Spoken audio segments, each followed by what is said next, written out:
J'ai fait une carrière de fonctionnaire en France, d'abord au ministère des Finances, puis au commissariat au plan. Et parallèlement, j'ai mené une vie associative assez importante. D'une part, je me suis occupé de clubs politiques comme Échange et Projets, Conviction. J'ai créé une association Solidarité Nouvelle face au chômage avec des amis, qui est une association qui m'a beaucoup apporté dans la connaissance de la réalité sociale et sur moi-même aussi. Et puis, il y a quelques années, avec d'autres aussi, nous avons créé une autre association qui s'appelle Démocratie et Spiritualité, qui est à l'origine, avec d'autres, du Pacte civique.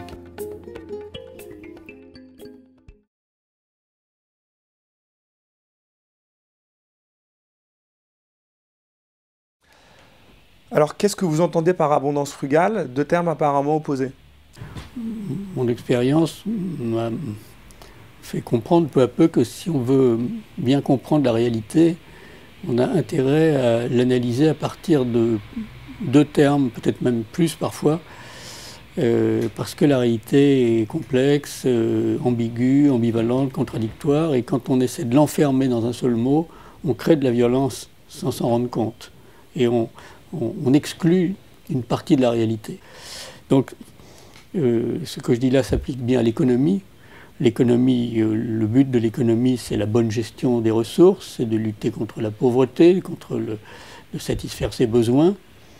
Mais le désir légitime de satisfaire ses besoins est quelque chose qui a tendance à s'auto-alimenter et à se déséquilibrer.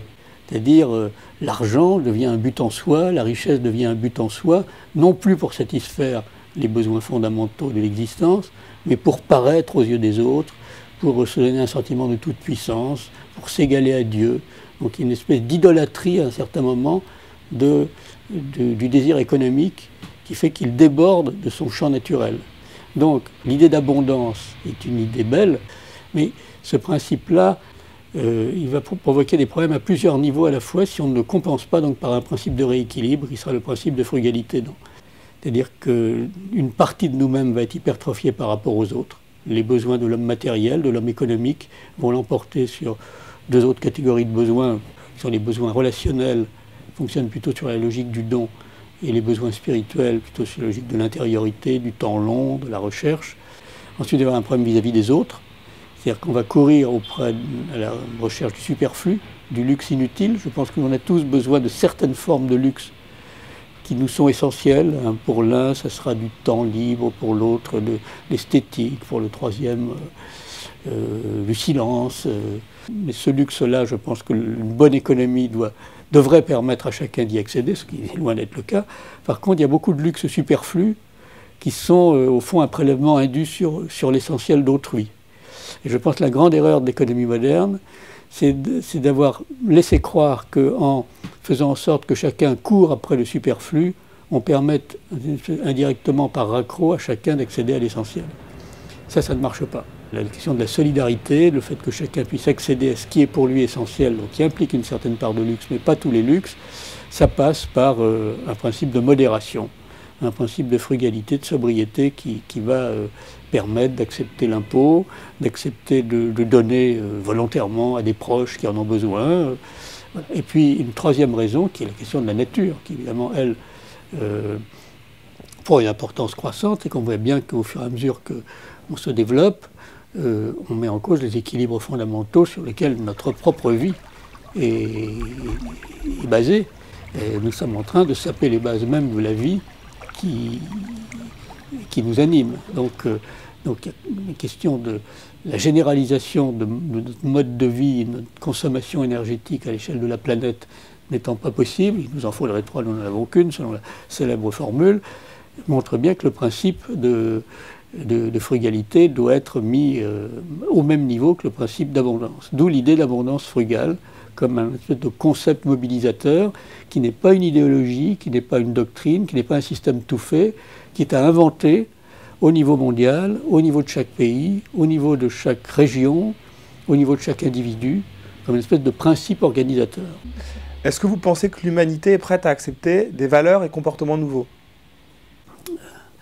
Je pense qu'il y a aujourd'hui un conflit de fond entre les cyniques et ce qu'on est en train d'appeler les convivialistes au fond, les cyniques qui disent au fond le monde est mauvais, il sera toujours mauvais, il a toujours été mauvais, et ce qu'on peut faire de mieux c'est s'en sortir soi-même en maximisant ses avantages. C'est quand même un peu la position du libéralisme hein, quand même, qui même organise le fonctionnement social à partir de la recherche par chacun de son intérêt propre, avec un peu de régulation collective mais minimale. Et puis il y a ceux qui disent non, le monde évidemment est injuste, mais on peut le corriger moyennant des institutions, moyennant le sens du collectif, moyennant une certaine morale, une spiritualité. Enfin, l'idée qu'il y a des systèmes qui vont rendre le monde meilleur à notre place, je crois que ça c'est terminé. Par contre, qu'on puisse construire avec les sciences sociales, en s'inspirant de ce qu'elles nous ont appris sur nous-mêmes, sur avec le jeu des institutions, en respectant l'individu, qu'on cherche de nouveaux équilibres, peu à peu, tous ces créatifs culturels aujourd'hui sont sur ce créneau-là. Et donc pour moi le conflit de demain il est là. Donc il y a je pense un espèce de mouvement vers autre chose qui est très puissant. Mais le problème est de l'organiser pour qu'il trouve un positionnement politique, pour réhumaniser une société qui s'est déshumanisée progressivement. Pouvez-vous nous présenter le pacte civique ? Alors le pacte civique c'est une initiative temporaire que nous avons mis en place qui va se dérouler de 2011 à 2014 en France.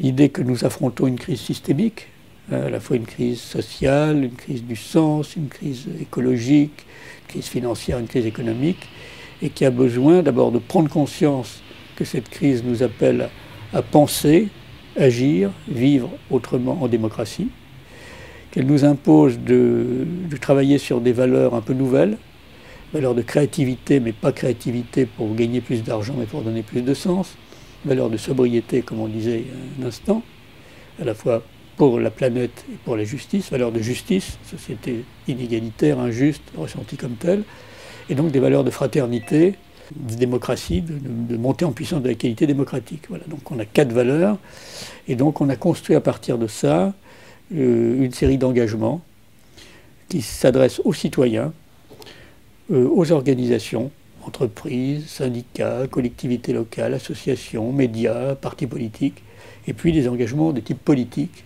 militent pour un certain nombre de changements politiques qui sont nécessaires pour améliorer la qualité démocratique, pour rendre la société plus juste, pour améliorer le vivre ensemble, construire une Europe vraiment digne des espoirs qu'on a en elle.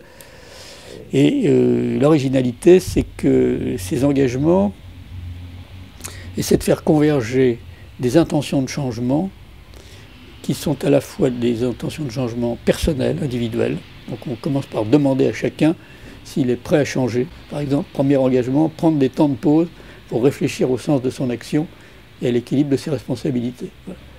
Et ensuite, il y a des engagements d'organisation pour se changer elle-même, notamment les entreprises, et puis des engagements politiques. Parce que l'idée, c'est qu'on a besoin d'une nouvelle démarche de changement, que le changement par l'État ne suffit plus, puisque la société est devenue autonome. Le changement par le marché, on en voit les limites. Le changement par les religions, elles se heurtent quand même à la force du système. Par contre, si on articule ces 3 changements, changement individuel, changement de fonctionnement des organisations et changement de type politique, on peut avancer parce que ces 3 changements se conditionnent l'un l'autre. Aucun à lui seul n'a la vérité. Donc 32 engagements, les mettre en place, demander aux responsables politiques de s'engager, mais c'est une part du sujet, mais pas tout.